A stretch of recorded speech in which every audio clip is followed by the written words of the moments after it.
Hi, I'm Naomi Schachter, and I head international relations at the National Library of Israel.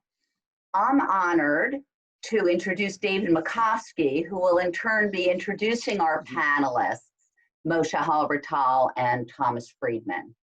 David himself is a Global Forum participant, and as you know, this is a series within the context of the Global Forum. He is also the co-chair of the board of directors of NLI USA. We enjoyed having David speak at the library earlier this year, live, pre-corona, together with Ambassador Dennis Ross when they gave a talk about their new book, Be Strong and of Good Courage. David is the Ziegler Distinguished Fellow at the Washington Institute and director of the Project on Arab-Israel Relations. He's also an adjunct professor in Middle East Studies at Johns Hopkins. In 2013-14, he worked in the office of the US Secretary of State, serving as a senior advisor to the Special Envoy for Israeli-Palestinian negotiations. David Makovsky. Thank you very much, Naomi, and it's really a delight and an honor to be with you.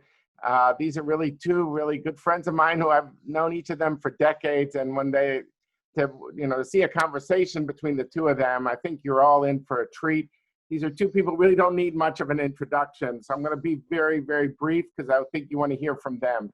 One, everyone knows Tom Friedman, American political commentator, author, three-time Pulitzer Prize winner, foreign policy columnist of the New York Times for decades, written extensively on foreign affairs, global trade, Middle East globalization, environmental issues, so many books, I can't even begin.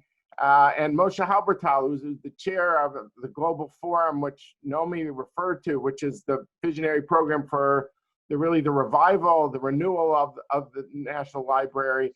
I was honored to be at the last session of the forum, and I'm glad that these lectures are being done in the context of the Global Forum, bringing together thinkers from all over the world.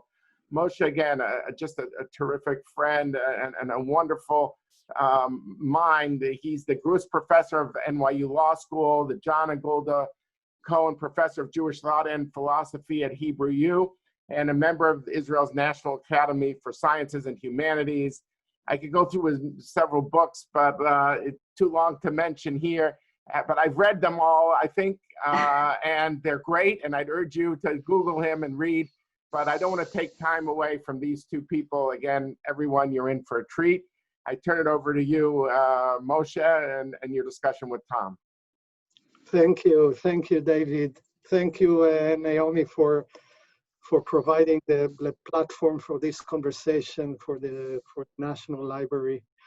And Tom, I want to start with the kind of assumption of this discussion. The assumption is that this sort of pandemic is a moment of like an X-ray.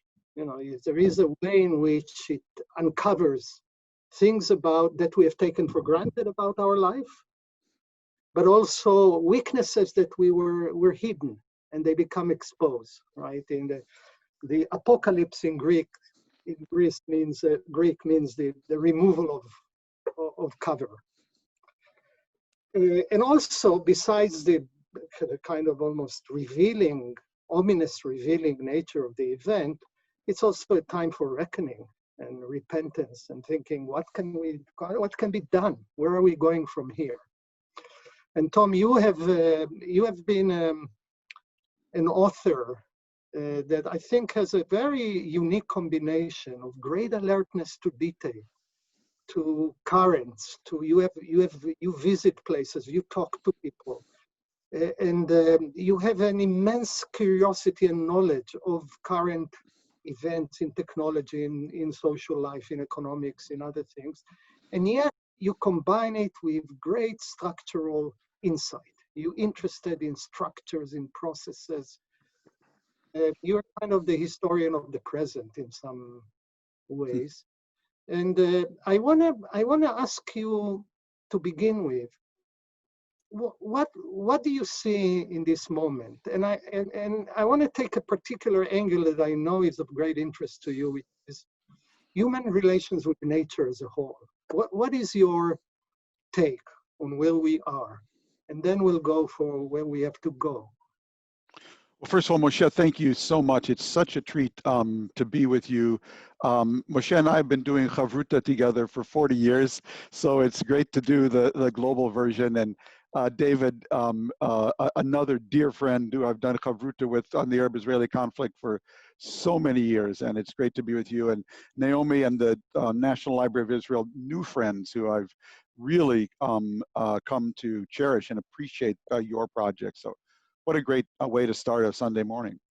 So Moshe, you know, the way I always begin explain to people how I've approached this pandemic, and you know, I've written 7 books, but which book actually have I been falling back on in thinking about this problem? It's actually a book I wrote in 2008 called Hot, Flat, and Crowded. And it was about the interaction between globalization and natural systems. Because I think that if you don't start from the perspective of natural systems, you really won't understand this pandemic. So, you know, I always begin by telling people that on Easter Sunday, my daughter Natalie is the executive producer of Weekend All Things Considered on National Public Radio. So Ann and I never miss a show. And on Easter Sunday, they actually did a roundup of pastors' sermons from around America. This was really at the height of the pandemic. And my favorite was Pastor Michael Curry from the National Cathedral, who ended his Easter sermon by singing a little song. He's got the whole world in his hands. He's got the whole wide world in his hands. He's got the whole world in his hands.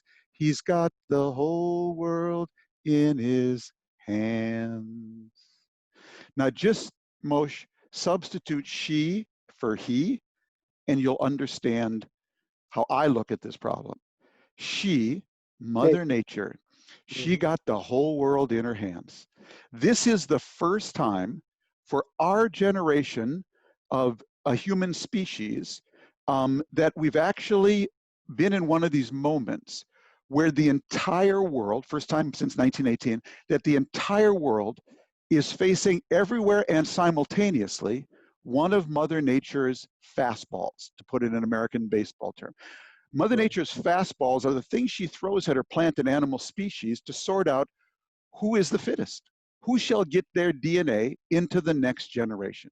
These fastballs are called germs and viruses and floods and droughts and tornadoes and hurricanes and extreme weather. We know them all. And Mother Nature throws these plants and animals at her species, but rarely do we have a moment where she's throwing one at every one of her human species everywhere at the same time. And when she does this, what does she actually demand? Who does she reward? She does not reward the strongest. No. She does not reward the smartest. No. What did Darwin teach us? She rewards the most adaptive. Who can adapt best to my fastball? And in specific, she asks her plant and animal species 3 questions about their adaptation strategy. The first is, do you respect my fastball? Do you respect my virus? Because if you don't, I will kill you or someone you love. Second, she asks, are you coordinated in your response to my fastball? Because I evolved my virus over millennia to find any crack in your immune system, either individual or collective. And the one thing that distinguishes humans is we are social animals. So therefore, our collective response to her fastball really matters. And lastly, she asks, have you built your adaptation strategy on chemistry, biology, and physics? Because that's all I am, says Mother Nature. I'm just chemistry, biology, and physics. You can't talk me up, you can't talk me down. You can't say, Mother Nature, we're having a recession, the stock market went down, could you take a few months off? No, she will do whatever chemistry, biology, and physics dictate. And to put it again in American baseball terms, she always bats last, and she always bats 1,000. Do not mess with Mother Nature. She has not lost a duel with one of her species in 4.8 billion years. So if your response, your adaptation response is not built on chemistry, biology, and physics, but is built on ideology, politics, or an election calendar, or a trial date, she will hurt you or someone you love. Now, the central philosophical challenge then, Moshe, that this presents to societies is that when you're up against Mother Nature, there's only trade-offs. You don't get everything. And the central trade-off that she posed to us was, how do you maximally save lives and livelihoods? That is the central trade-off when you're up against one of her pandemics. And just to close, because if you just focus on saving lives, you will so crush your economy that you will create deaths of despair that will far exceed the pandemic. If you just focus on saving the economy, you will needlessly condemn thousands of people to death.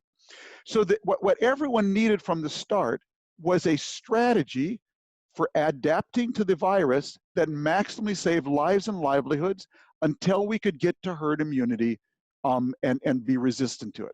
Now, if you look around the world, you see three broad strategies. The first was the Chinese strategy. China basically said, we're going to take the entire surveillance system that we have developed to control our people and apply it to controlling a pandemic. And they've done it quite well with incredible brutality. But they've done it quite well. You know, they take your temperature. If you've got a temperature, they yank you off the street and they put you in a quarantine. I mean, you don't get to say, I promise not to go out. That's not how it works, okay? So, but in doing this, they've been able to control the virus to maximally save lives and livelihoods, get their economy going, and they're waiting and developing a vaccine to get herd immunity. The second approach, broadly speaking, was, then there were democratic versions of the Chinese approach: Israel, Singapore, North Korea, Germany, France, which achieved it to varying degrees of success or not. Then there was the Swedish model. The Swedish model said, we're actually going to remain partially open. We're going to close high schools and universities, but let K-12 kids go back to school. We'll insist on social distancing. We will actually try to protect our elderly in the nursing homes, but we're going to actually let our young and healthy acquire the virus. Because this is a virus that affects a lot of people a little and a few people a lot. So we're going to let the people who it affects a little get it, develop natural herd immunity, and that way get our economy going. Now, Sweden did a terrible job of actually protecting their elderly, and I'll stop after this, but turns out that model seems to be working a lot better than people thought. The last model is the American model. The American model is talk like we're going to be China, act like we're going to be Sweden, prepare for neither, and claim to be superior to both. So we haphazardly locked down, we haphazardly opened up, and now we've got the balagan that you see. So that's kind of how I look at it. Good. So there is a way, I think, there is a way of achieving, to a certain degree, maximizing saving lives and prosperity and livelihood by creating a real cooperation of the public. Yeah, totally. Yes, yeah. I've actually read and I'm heard, and I think might be also credible, that being careful with masks, with social distances, gathering in closed places, basic hygienes, etc., is almost equal to a lockdown in terms of its effects. So if we can create social participation, then that will be what you in your model will say, you know, create cooperation in a high level. That will be a way out of a binary decision of an either or decision that seems very brutal. So we to a certain degree, we have reached that binary point because of our incapacity. Yes, that's right. To mobilize genuine social participation. And also because of variety of levels of preparedness to this pandemic.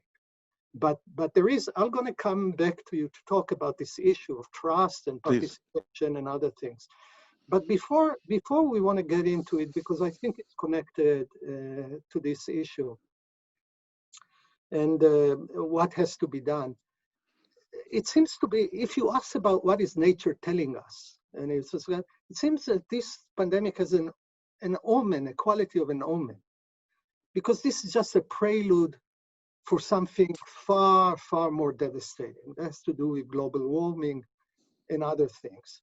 We see, you know, weather patterns that are changing, you know, we see storms, we see, you know, what's going on in California today is very alarming in many ways. So this is a kind of a an easy prelude for lack of respect to nature.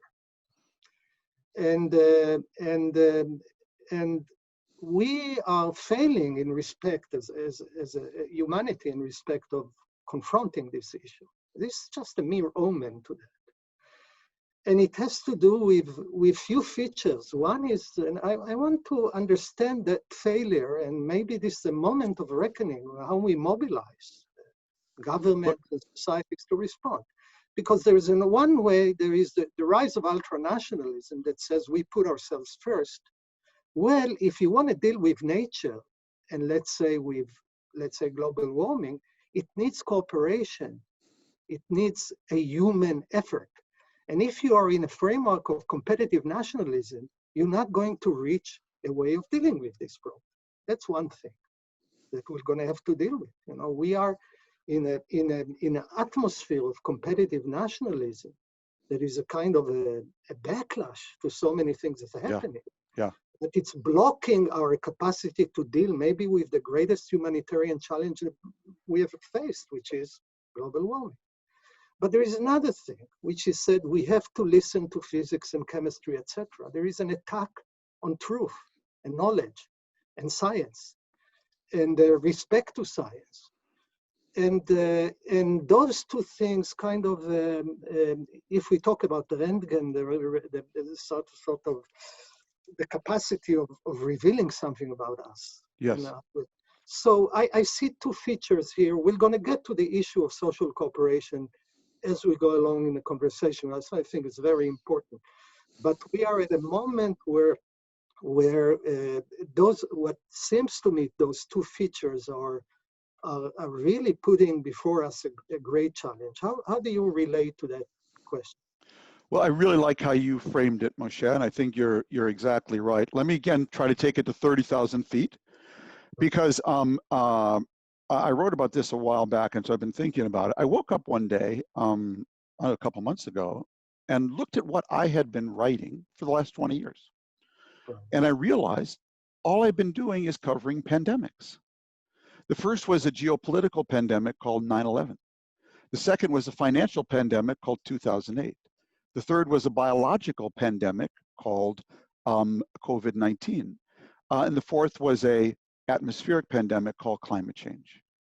So I sat down and said, well, why is it that now, like every 8 years, we're having another pandemic of a different, the pathogens are different, but they're basically the same. And here's what I noticed. In each one of these pandemics, first we had a warning heart attack, and then we had the full coronary. So in 1993, a guy named Ramzi Youssef, a Palestinian Pakistani, tried to blow up the World Trade Center in New York. The bomb failed to go off sufficiently, and it injured a lot of people, but I believe killed only 8 people. In 9/11, just celebrated the anniversary, we had the full coronary. In 1998, a hedge fund called Long-Term Capital Management amassed $1 trillion in leverage. It almost blew up the entire global economy, but only by quick action by the Fed and all the Wall Street banks collaborating did they stem that financial pandemic. In 2008, we had the full coronary. In 2002, something called SARS-CoV-1 broke out in Guangzhou, China, okay? And spread to Hong Kong when a doctor flew from Guangzhou to Hong Kong and stayed in a hotel room there, actually hotel room 911. Couldn't make that up, okay, for the Kabbalists watching. And then, of course, in 2019, we got the full coronary. And every day now, and in California right now, we're getting the warning heart attacks on climate change, and we're heading for the full coronary. Why is that? What's going on? So what's going on, I believe, are two things. One is, people often say to me, globalization is over, Friedman. Globalization is over, okay.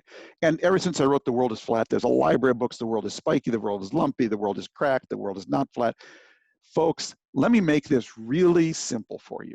Those of you who accuse me of being a technological determinist, you are exactly right. okay? I believe that when people have technology, they will use it. In that sense, I am a determinist. And if you don't think that the technology is making the world flatter in the sense of more interdependent, then you are not fucking paying attention, if you'll pardon me, okay? The world and globalization is getting tighter, faster than ever. What we choose to use this technology for is a whole nother question. On that, I'm not a determinist at all, okay? But what you're seeing is we are connecting through technology more and more nodes of the world, and we're greasing the nodes together. Now to your core question, Moshe.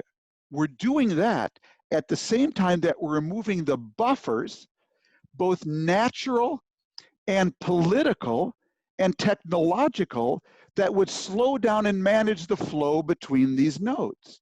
So let's look at each of these pandemics. What was the buffer that was removed in the Arab Muslim world that produced 9/11?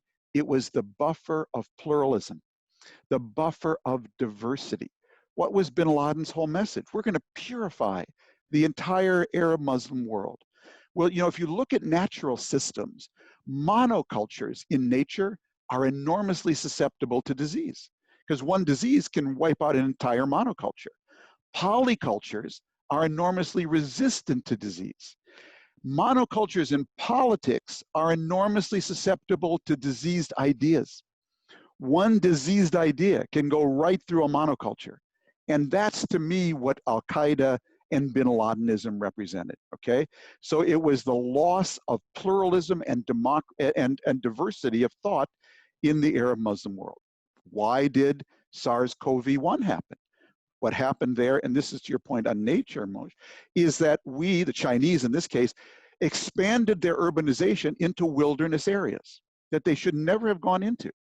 Now, when you do that, what they do is they kill the apex predators in these ecosystems, and they leave behind only the generalized species of bats, rats, and primates who can live in destroyed ecosystems. These bats, rats, and primates co-evolve for millennia with these coronaviruses, but in the wild. Then they extract these species, bring them into wet markets in Guangzhou or Wuhan, and they jump zoonotically from these degraded species into humans, and suddenly we've got a virus in us that evolved in the wilderness for millennia with bats or primates. And so we remove that buffer. What was the buffer that produced 2008? Transparency. Okay, when you have transparency in financial markets, well, then I can see if you're building up all this leverage or whatnot, but we lost that.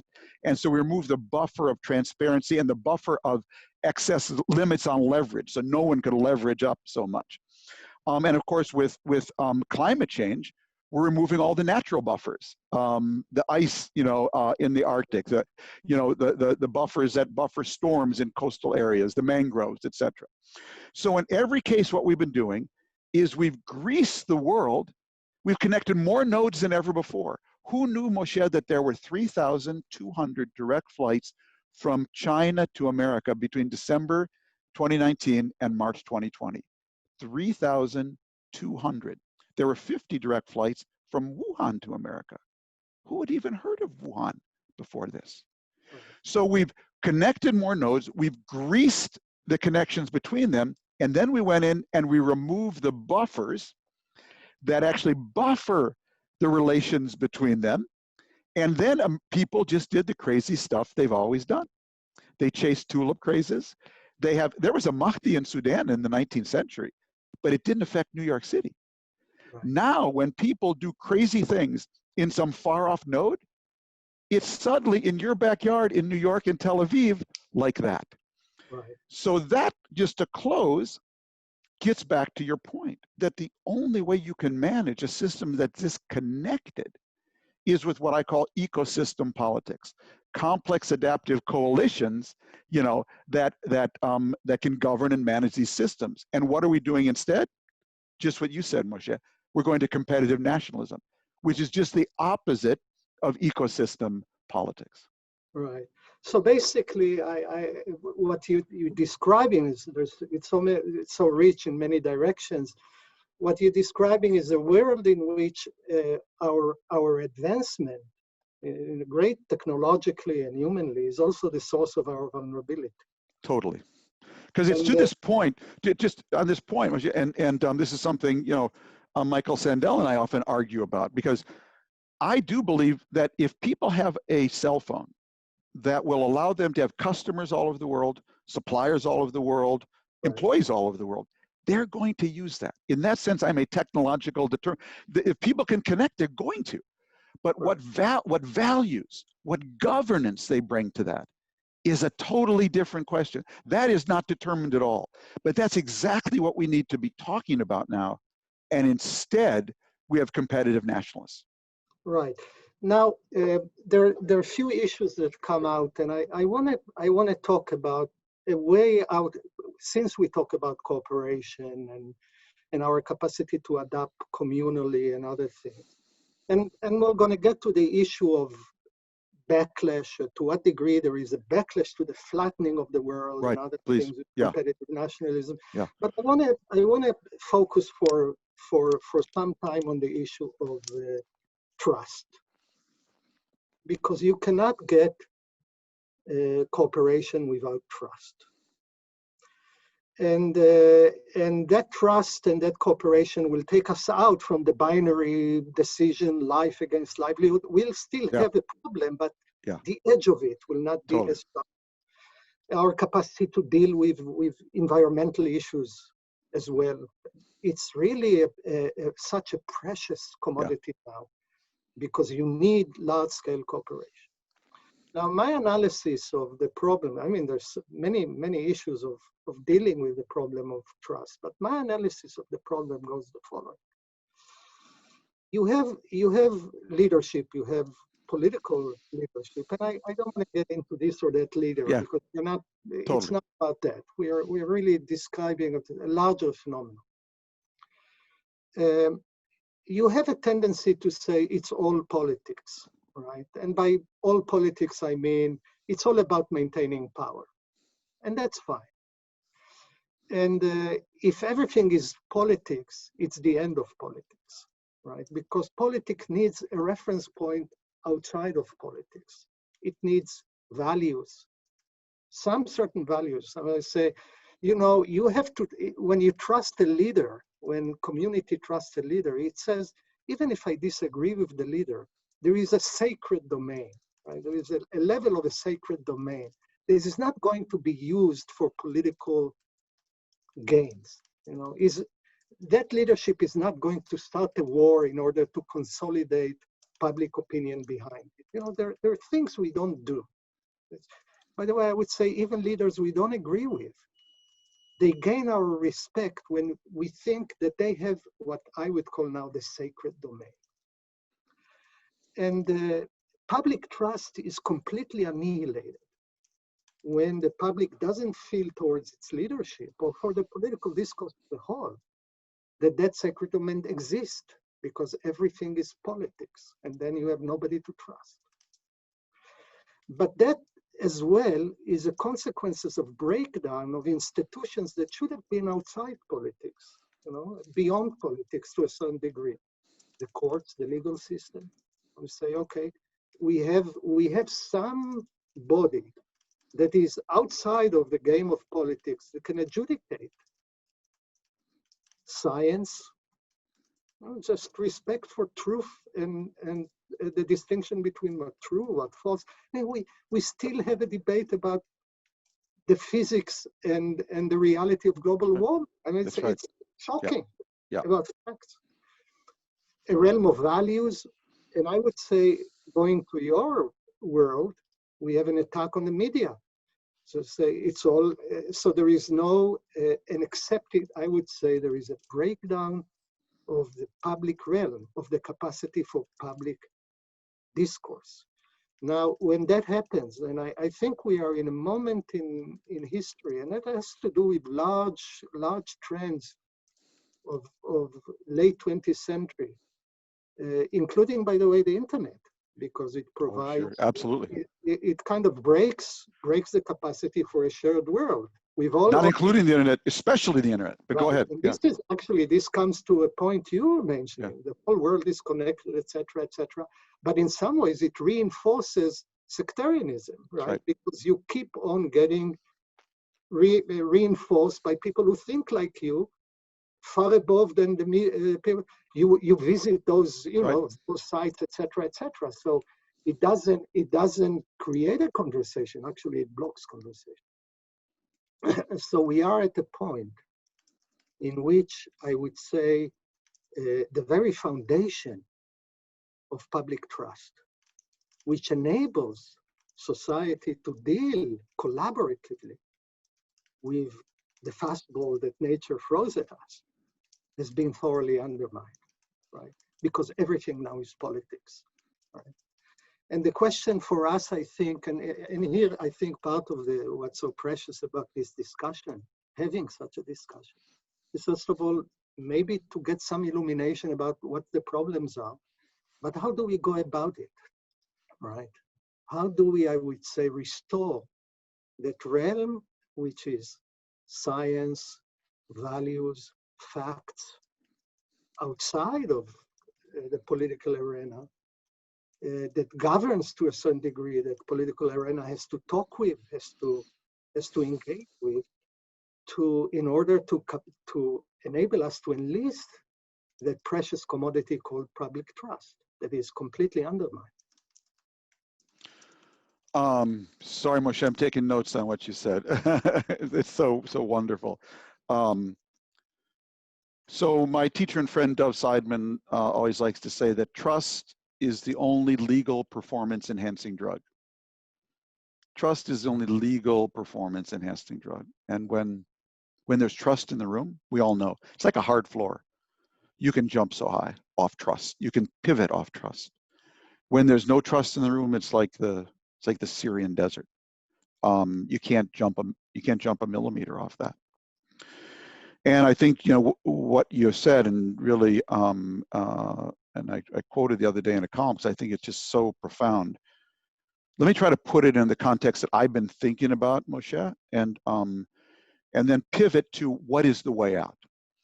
So again, I get a lot of time to walk these days, walk and just think. And on a walk the other day, I realized, as you know, because I called you, that I started my career in journalism covering a civil war in Lebanon.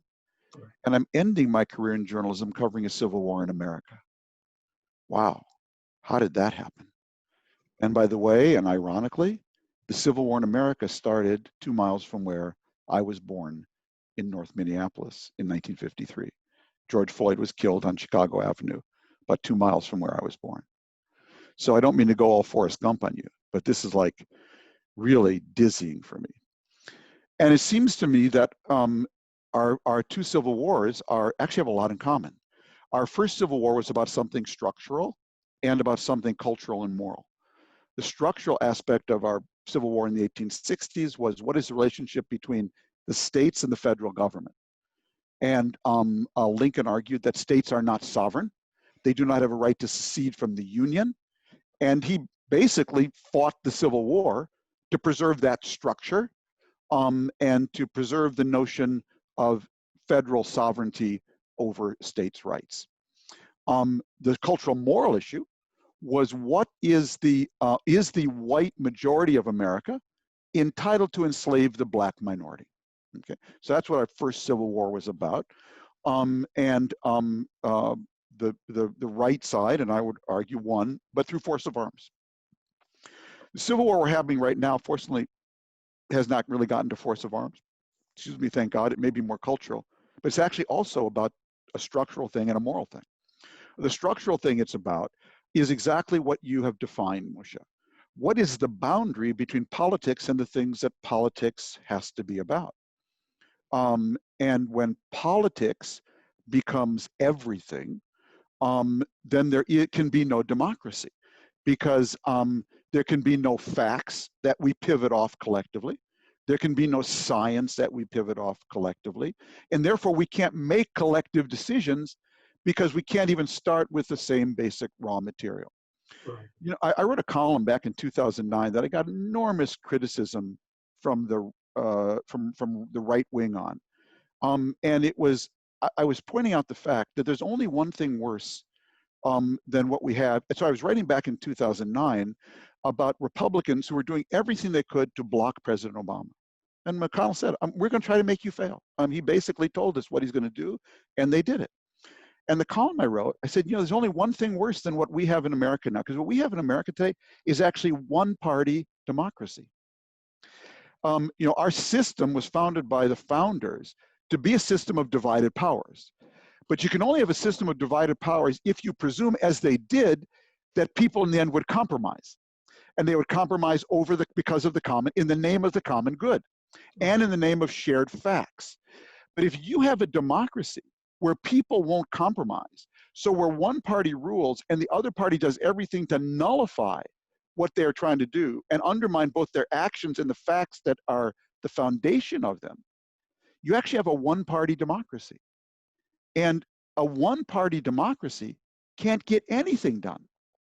So my great sin, from the point of view of the right, was I said there's only one thing worse than one-party autocracy, China's government, which is one-party democracy. Because when you have one-party autocracy, and you have, as China has, a reasonably enlightened leadership, not enlightened in terms of human rights, not enlightened in terms of democracy, but enlightened in terms of science and engineering and facts, that one-party autocracy can at least order the right actions based on science, okay, that a one-party democracy can't. And that's why I always tell people, America has the greatest governing system in the world. China has the worst governing system in the world. But China is now getting 90% out of an awful system, and we're getting 5% out of a good system. Right. So if you do that over 10 or 15 years, you are going to fall, in an age of rapid accelerating change, you're going to fall behind exponentially. And that's what's happening. And rather than looking at ourselves and saying, why is this happening? We're blaming them. So I want to talk about something of the Israeli experience, and we are in a moment in Israeli life where it's great confusion and anxiety, I would say, and I would say to a certain degree alarming of the weakness of the state society. Yeah. So for me, it's like the Yom Kippur War. I mean, it's not doesn't have that, but there is something of that quality, and it's frightening in the same way that Yom Kippur was. Yeah, there is something, and I think many Israelis of all persuasions feel it. And as we talk, like to a certain degree, like the U.S., maybe the U.S. maybe has the I would say can afford it more than Israel. I'm not sure. Yeah. The world cannot afford. Yeah, the world cannot afford. No. In this condition, but maybe the U.S. can. And I want to come to a certain issue. You said I started from Lebanon. Tom, you said, and I know your book. From Beirut to Jerusalem. Yeah. And what you have written. And I want to talk about another aspect of a buffer towards the capacity of collaborative action, which is with sectarianism and sectorialism, right? So there is a certain perception of politics that says the following: what is politics? Let's say you have a budget, right? You have a budget that came out of taxation, and politics is a kind of a competition between different groups in society. What share of the budget they can take to their group? That's a success. If I brought enough of those shared resources to my group, the political game is about that. At that moment, when you get into this mode, and you have the Haredi vote, the Arab vote, this vote, the settlers, this, that, you have a confederate of sectors. What you don't have is a sense of the common good, right? Which establishes a shared realm of public discourse that we can talk about and deal with. And you have to transcend sectorialism, because in short term, there are some political gains that can be gained in short term. It's very blinding short term. You know, there's some political gains you can do by inflating it. That's right. Yeah. Right? You can inflate that. You can play one sector against the other, etc. We know that. Yeah. But at the moment you inflate it, you create a world in which, when you need the cooperation of those groups, everybody thinks it's against them, for them, etc., rather than asking themselves, okay, we are citizens of one country. Let's think about the common good. Yes. I want to say another thing. This is something deep I've learned. Interesting. But it takes us to a completely different angle of the conversation. This is something deep I learned from Hannah Arendt, that she understood, I think, something very deep about politics. She said the following: if you want total domination, let's say if you're an authoritarian, the modern authoritarians, you want total domination, you have to erase the true-false distinction, right? Because truth is always a block for your complete domination. At a certain point, you're going to hit that wall. And part of the way of erasing that distinction is isolating people, right? When you isolate people from one another, you don't have a shared discourse, all right? That creates a sense of, you know, a world that is a referent for facts for the world. So we are in this is kind of a combination, a complex combination of isolated groups being fed and nourished by sectorial politics, which is mobilized by short-sighted political gains and flamed by the internet to a certain degree, that blocks the capacity for us cooperating around the common good. Now, good leadership has to understand that, right? Has to say, okay, this is not the time, because we're facing the way I think you powerfully described Mother Nature. And Mother Nature doesn't understand in which Hasidut you belong to. It's That's neither right. Berer nor Belzer or whatever. That's right. Yeah. It's there. And how we transcend that moment, right? How we transcend. Now the question as well is, how do we make enough of our citizens to understand that this is a challenge that doesn't have time for that sort of, I would say, Lebanon here is a metaphor, Yeah. for a beautiful country that is being destroyed again and again by the tribal sectorial instinct, right? And you are at the moment, as we talk, right, that the government, the Israeli government in this case, cannot enforce or decide upon a common good perception, either because it's thoroughly politicized or because different sectors are vying against one another in terms of how much of the pie I get to my own, etc., etc. So in the question of the problem of sort of restoring trust, which is actually, if we think about what comes out of this conversation, restoring trust means restoring a sense of a common good. And by the way, not an agreement about it. That's right. We might have discussion about, but assumption that this is what we're talking about, and a reference point of a world of facts that we share, that we can go from there, that are not fully tainted by politics, and some body of people, be it the media, be it some public figures and others, that echo for us that world as a public. Well, it's beautifully said, Moshe, and there's a lot of, I agree with everything you said. Let me share with the audience a story that I've told you about, because I want to pivot right to the point. How do we get out of this? You know, Right. and there's sort of two things I would say about that. You know, I can't travel now. Really, I'm stuck at home. Don't want to. I risk getting COVID-19. But if you said to me, Tom, I'm a genie, and I grant you one wish, Right. you get to travel wherever you want. and tell us about it. I'm going to say thank you, Mr. Jeannie Moshe. I want to go to two places. First, I want to go to South Carolina. And I want to go to an African-American church there. And I want to go up to the choir. And I want to ask the ladies, the African-American ladies in the choir, one question.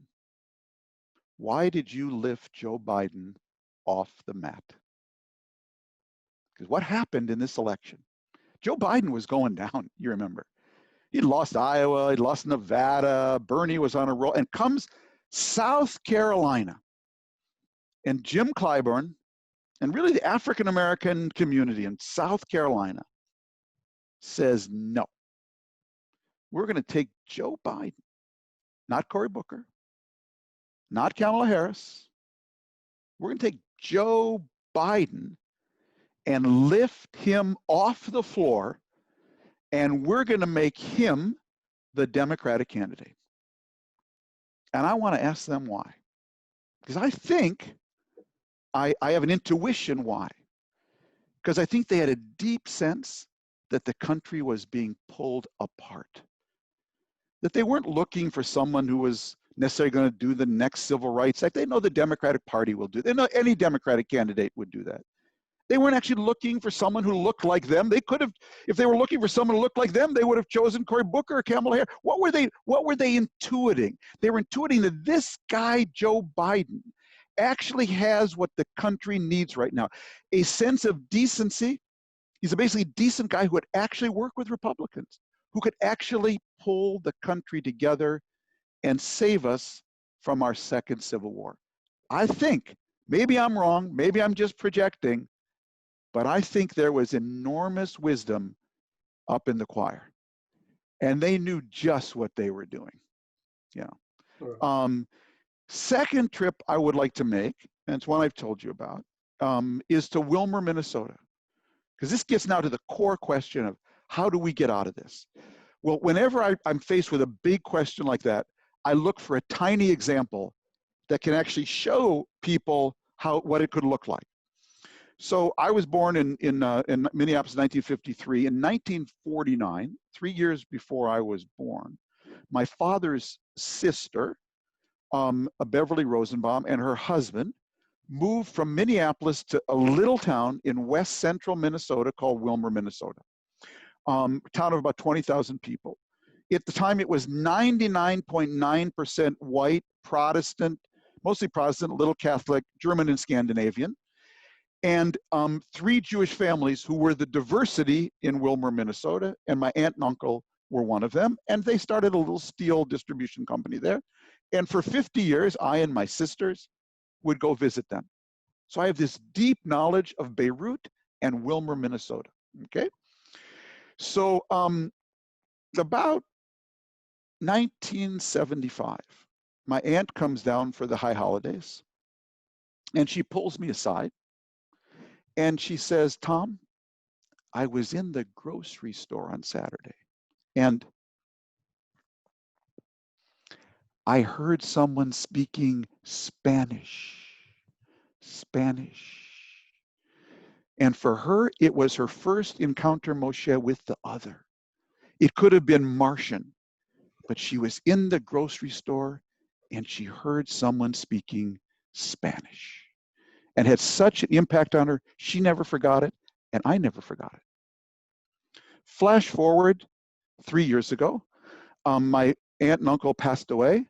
I hadn't been to Wilmer for 10 years. I knew it had changed a little bit demographically, and a woman comes to visit me in my office, says she's working in a Minnesota NGO, and they're working in Wilmer.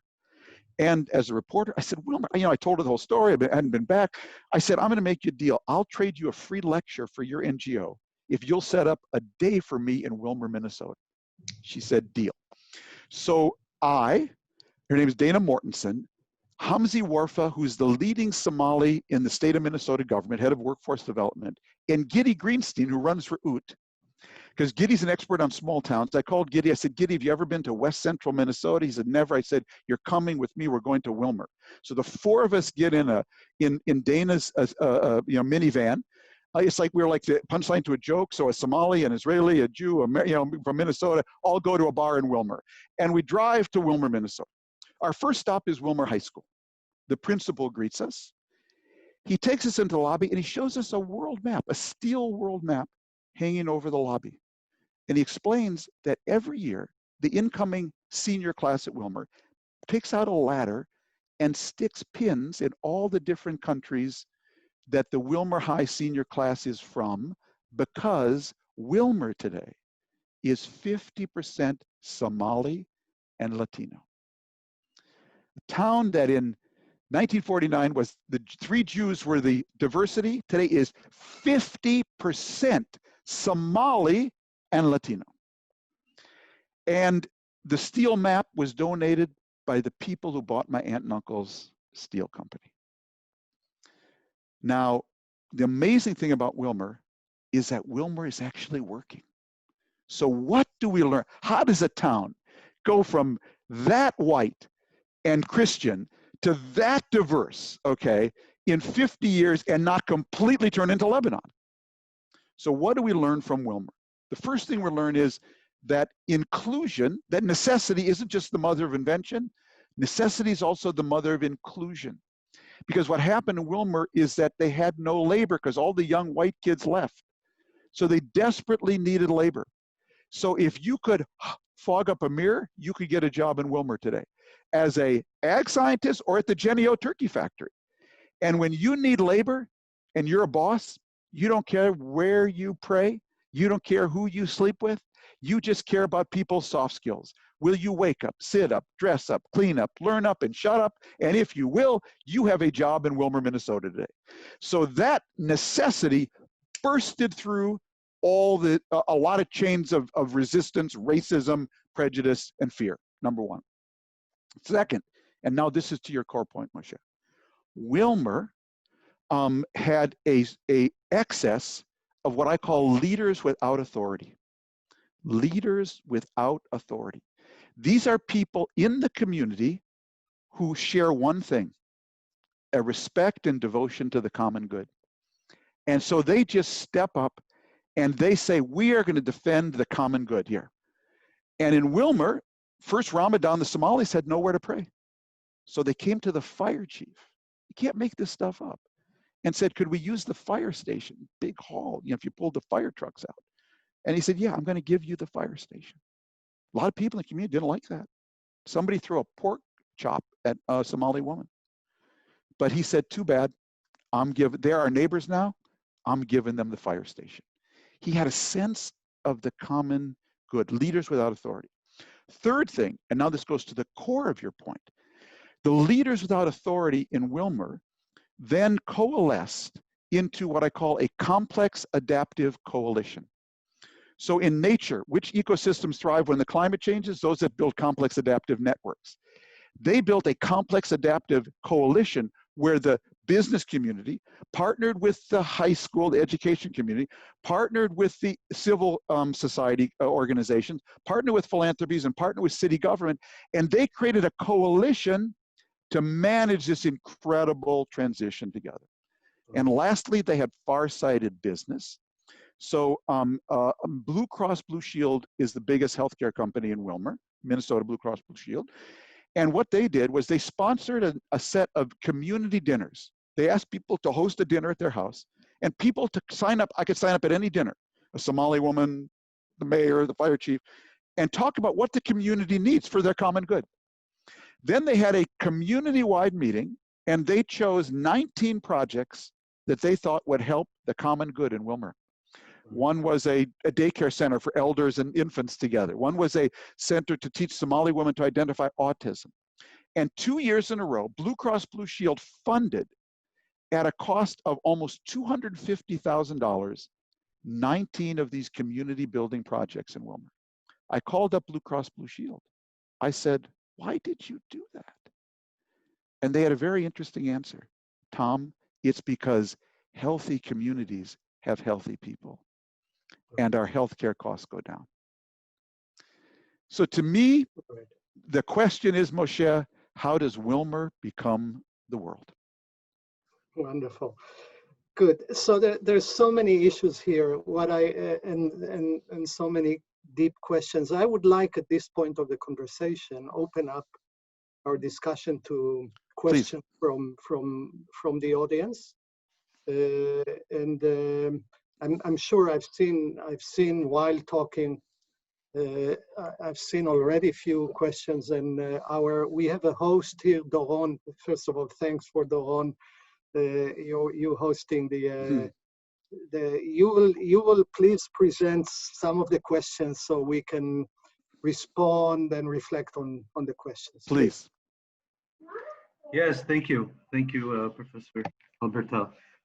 Carol asked, is there a civil war evolving in Israel? Yeah, I'm going to let Moshe answer that.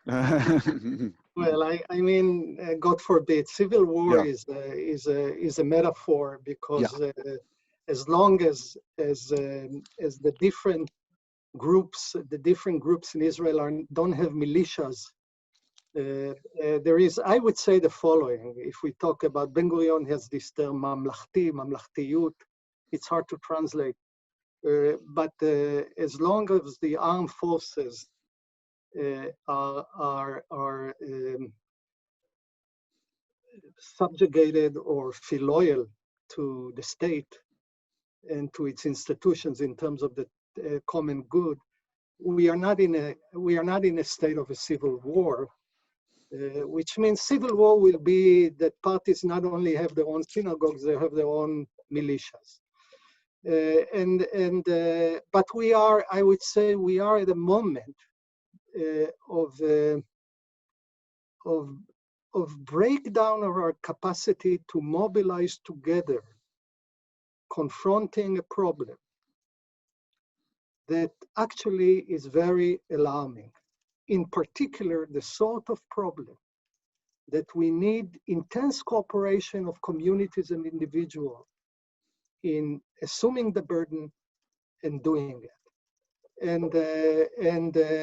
What we have seen is, and I think Israelis for that, we are in a quest, and that might be something good coming out of it as well, are in a quest for the sort of renewal of a sense of our capacity for common action that we see breaking before our eyes. And it has to do with heightened sectarianism, different sectors. It has to do with breakdown of political leadership. It has to do, by the way, with leadership that is so anxious that it rewards loyalty rather than competence. You see, I think part of the breakdown of an environment of conversation and the politicization of everything is that when appointments that are crucial for running the country, for managing the country, etc., they all become subsumed under issues of loyalty rather than competence. So we are in a moment, I would say, not of a, God forbid, civil war, but in a moment in which something about the Israeli condition has been uncovered, has been exposed to an alarming realm. I would say as well, I mean, Israel has so much talent in it, and so much, I think, Israel is, for me, I mean, I'm talking now from my perspective, Israeli, is a place of rich contradictions. I mean, it's because you have idealism, and you have talent, and you have, and part of the problem of the country, among other things, is our incapacity to translate that reservoir of talent and goodwill into the decision-making processes. By the way, this is a general anxiety I have about politics, that the structure of political discourse, the exposure of political candidates and other things is almost a negative selection process into positions of political responsibility and leadership. I say to my students, gifted, young, idealistic, talented, I said to them, he or she, there is nothing more noble than political calling, right? But what you have is, in this environment as well, a draining of the political elite because of the nature of political discourse in the country, which has to be restored. So we are not, I would say the following, there's so many things. The question is, we are not in a condition of civil war, but we are in a condition of the country is incapable of confronting a common problem with a common goodwill and participation. And that has to make us think a lot about how to heal that as a nation, as a people. Thank you very much.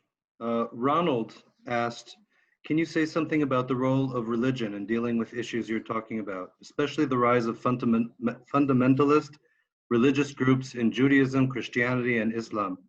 It seems that liberal religious views are on the decline, and radical extremist anti-science religious ideologies and theories are becoming more prevalent. Can this divide be bridged for the sake of our common humanity? Moshe. Tom, that's very kind of you. I would say the following. Religious groups are very diverse and of different sorts of commitments, etc. And part of the problem of our society is the incapacity of a sovereign, for a variety of reasons, to dictate a shared practice in confronting the extremes of these groups. So there is a way in which those groups gain power because of the weakness and the division of the public as a whole. They're not a majority within those religious groups themselves, and they're clearly not a majority within a state. But confronting, they have gained leverage, a kind of leverage that is unforgivable, because of divisions, inner divisions, and short-term complexities of gains, etc. So the first thing is we confront the question which is important for the public, and you say, okay, those religious groups, whatever they think, whatever they hold, there will be a shared enforcement mechanism for compliance with shared norms. That's one thing. The other thing is that those religious forces themselves have to reckon. I mean, this is an inner reckoning that they have to engage with. What is the cost? What is the cost of blindness developed through, I would say, wrong protection of religious adherence through stronger and stronger closure to the world? Now, you can close yourself to the world to a certain degree, but the world that Tom began with describing, which is the world of nature, is not going to reward you for this type of closures. And I would say there is enough, in the Jewish tradition, clearly there is enough inner reservoirs of confronting this mode of confronting the world, saying, so there is a price. I would say there should be a deep cheshbon nefesh internally to some parts of those communities of what is the price we're paying for ensuring survival by way of closing ourselves to that degree in which when we face such a challenge, we have no tools of either interpreting it, dealing with it, and sometimes we have lack of communication and leadership that can be engaged with such issues. I would say there will be, and I think there will be a price paid within those communities themselves, because they have also a question of trust in themselves. Because the members of these communities will feel the pain exerted by this blindness. So this is a deep question, but this is an initial take on how to deal with this issue. Thank you very much. There are many conversations going on in the chat. I will definitely send you the transcript so you can all read all the comments going on. There's also compliments. Bernice said, thank you very much for this inspiring conversation. So hope-inducing and important for all of us. Sandy said, thank you for saying, Tom Friedman, that you are staying home now, not traveling. I also received a few emails in advance with some questions. I think this question is specifically for Tom. Says, I would like to know if the distinguished foreign affairs columnist for the New York Times still entertains a dream about Israel, Palestine, and Jordan forming a confederation of their sovereign entities based on sea and sun. Sure, that's an idea that really came from my friend Gideon Bromberg about how Israel basically could leverage Jordan's vast space to create solar electricity, and then use that solar electricity to pump water and desalinate water to the from the Mediterranean that could help both Israel and Jordan. And Israel's been fortunate; it's been rain the last few years, but last year at least, I know the Kinneret is up now.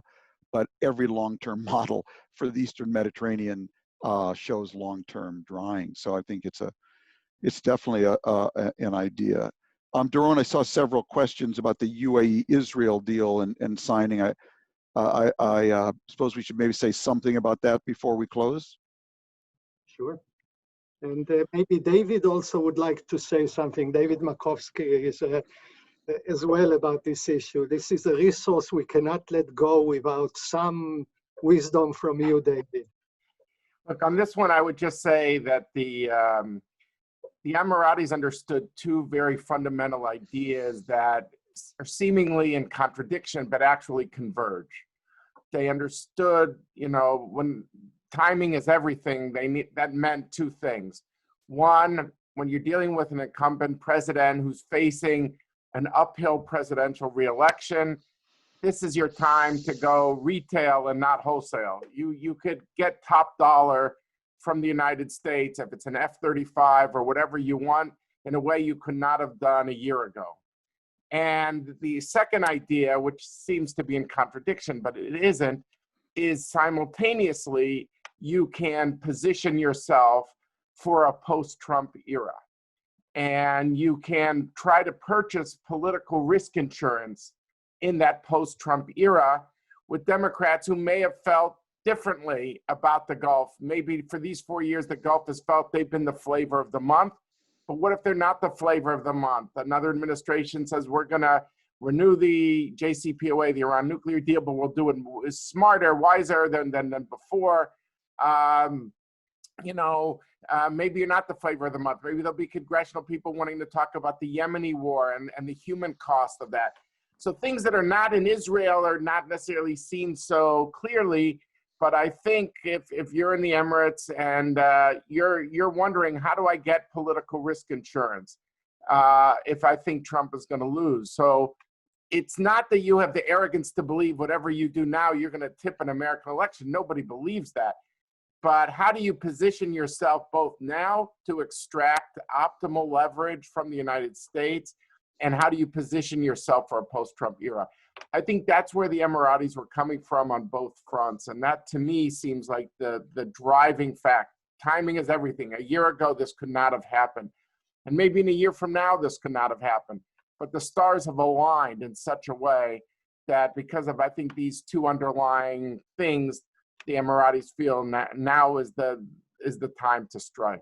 That's how David, Tom, do you want to add to that, please? Yeah, that's a wonderful answer, David. It reminds me, I've actually been working on a book called My 87 Rules of Middle East Reporting, and it's the things I've learned all these years covering the Middle East. It's so politically incorrect that I was only going to publish it posthumously, but I think that I may not.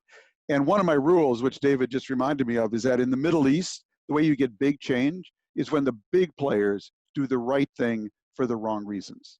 As if you wait for everyone to do the right thing for the right reasons, you wait forever. So if you don't like the fact that F-35s were part of this deal, as David alluded to, or positioning in case the Democrats come in, they've actually been part of Camp David, Oslo, all these kinds of calculations. But David and Moshe, I was sitting down the other day, and I may use this in my, to write the lead of my, I'm going to write about this week because it happened in Washington. And two things come to mind when I think of this UAE-Israel deal and the timing. And one is growing up in Minnesota, as I grew up playing hockey. And everyone who follows NHL professional hockey knows that while people claim they come to watch the skating, they love to watch the fighting. So there's actually a joke that says, you know, I went to a fight and a hockey game broke out. You know, it just like, and so I was thinking about the Emirates UAE deal, and I dashed off a lead. I said, you know, you really, to explain, it's so unusual, so bizarre how this came about that you actually have to put it in soap opera terms.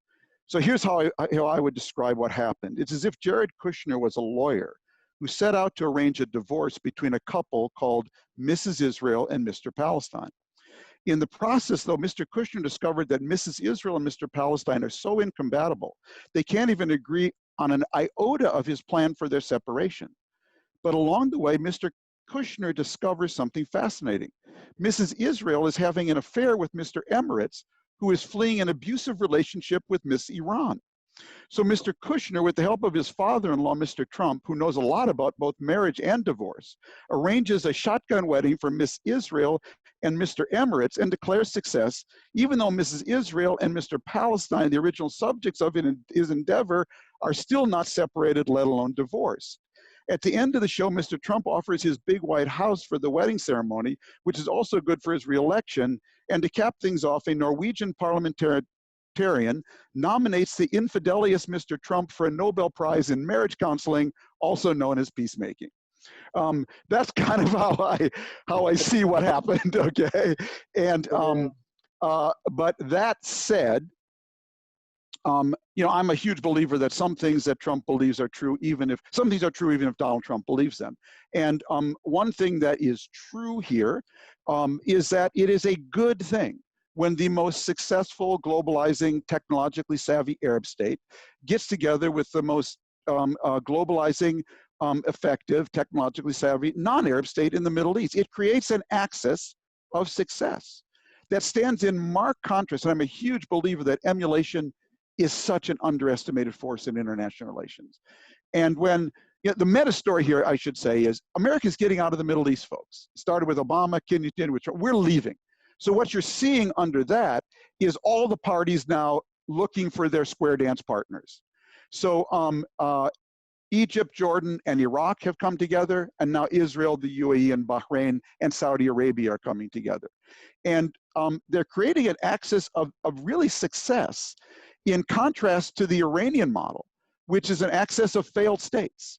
And I believe in time that will have weight, that will have gravity. You take F-35s out of it and all of that, you're going to see Israelis doing a lot of business with Abu Dhabians and Bahrainis, and people are going to watch that.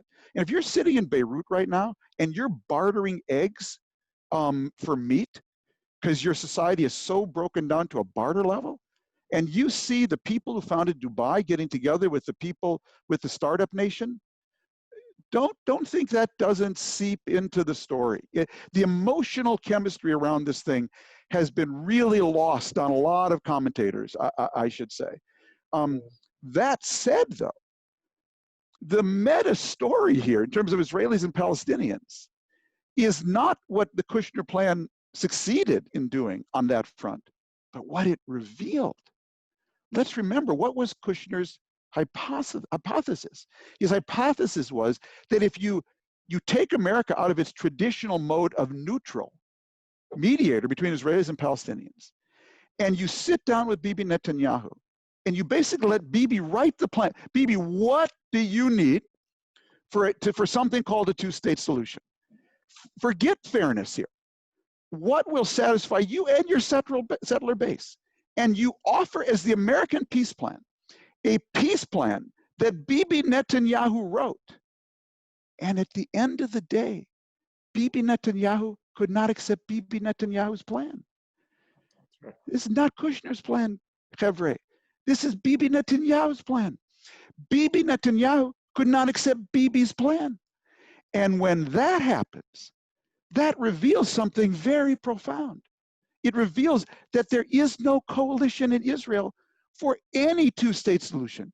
even one that says you get to annex 30% and the Palestinians get 70% in Bantustan surrounded by an Israeli army. They couldn't get that through a right-wing cabinet. And that tells you that the Israeli-Palestinian conflict is going to go from an international issue to an eternal Israeli issue. Because what foreign diplomat, what president's going to say, I want to dive into this now? Not Biden, I can guarantee you, and not Trump. So it's going to become an internal Israeli issue, and that means it's going to become very explosive because it's not a stable situation. The EU is funding the Palestinian Authority. If you think they're going to keep doing that post-pandemic for Netanyahu, I have a bridge over the Jordan I'd like to sell you. The Palestinian Authority is crumbling. Its ability to cooperate with security on Israel is deteriorating. This is not a stable situation. It's heading for an internal Israeli issue that will morph into a civil rights issue. And this plan, because it was so pro-Israel and because Bibi could not accept Bibi's plan, this is dynamite. I believe the Kushner plan will go down in history as the most consequential plan ever put on the table between Israelis and Palestinians, not because of what it accomplished, but because of what it revealed. Well, thank you so much. This is a prelude for another conversation. We moved from such a universal issue to the question of Israeli-Palestinian relations and others. And Tom, you have been thinking about all those issues. And, Too long. If I may read one more comment from the chat, I'm sorry. There's one more comment I would like to read. Yusuf wrote, perhaps this is the time to build the perfect bridge. Thank you, Yusuf. Thank you, Yusuf. God bless you. From me, Shana Tova, and Professor Halbertal, David, take it away. Go ahead, David. Yeah. No, I just wanted to thank both of you, Moshe, and you, Tom, and of course the library, Naomi, Doron, everyone, for really a stimulating conversation. I just feel the timing was perfect on the eve of Rosh Hashanah, a time of self-reflection. I think this call for a sacred domain to really understand how do we build a shared discourse, as both of you really discuss in such, in such great, fascinating detail, really illuminated something that's much to reflect on as we get to this time of Rosh Hashanah, like no other Rosh Hashanah that in the modern era of this plague that is confronting all of humanity. It's the only war where everyone is ostensibly on the same side. And we hope that we will beat this scourge. And I know that as we are all in our homes, we need the National Library of Israel more than ever, which is just a fantastic resource wherever you are in Fiji and Minneapolis and St. Louis, Missouri, anywhere you may be in the world, you can connect with the National Library. And I urge everyone to join this Global Forum series. The next is on October 4th with Professor Eva Ilyuz, and then on October 18th, Rabbi Lord Jonathan Sachs. You can check the reading room schedule for details, and I just wish everyone really good health and good spirits and a Shana Tova during this extraordinary time. Thank you very much. Thank you. Thanks, David. Thank you, David. Thank you, David, for your moderation, for your comments, and Tom, really wonderful for you participating with all your insights, and Naomi and Doron for the platform of the National Library, and Shana Tova to all. And may we have a continuous level of this conversation further next year. Thank you. Thank you, Moshe. Thank you, David. It was just a real treat. Thank you very much. Thanks everybody for tuning in. Thank you. Thank you. The microphones are open for whoever wants to say thank you. And thank you. That was so enlightening. Very wonderful. Many thanks. So much. Thank you. Thank you very much. Toda. Wonderful, enlightening. Shana Tova. Shana Tova. Travel. Thank you. Tova. Shana Tova. Tova. Thank you. Thank you so much. So many people. Wow. Shana Tova. Thank you both. Thank you. We're so thankful for your presentation. We'll follow you anywhere. You're wonderful. Thank you. I especially appreciated the analysis of the peace talk. Shana Tova. Thank you. Shana Tova. Thank you for the Awesome analysis. Thank you. Right, so what do you have to listen to this for? Will you put the sites on for donations on this? Shana Tova. Good job. שנה טובה. משה, תברך ותתברך בשנה הבאה. ביי. אמן, אמן. שנה טובה גם לכם. תודה. שלום חברים, ביי. תברך ותתברך בשנה הבאה. שנה טובה גם לכם. שנה טובה. שנה טובה. אברהם. שנה טובה. Adiós. Adiós. Adiós. Gracias. Thank you. Gracias, gracias. I'll have to go to Wilmer. שנה הבאה בווילמה. Bye. Feliz semana. Bye, you guys. I'm going to run. Take care. This was great. Moshe, I'll be in touch. Yes, Take care. thank you, Tom. We'll Thank talk. We'll talk. Great Thank fun. you. Have a healthy, happy new year. Thank you, everybody. See you next Everybody. time.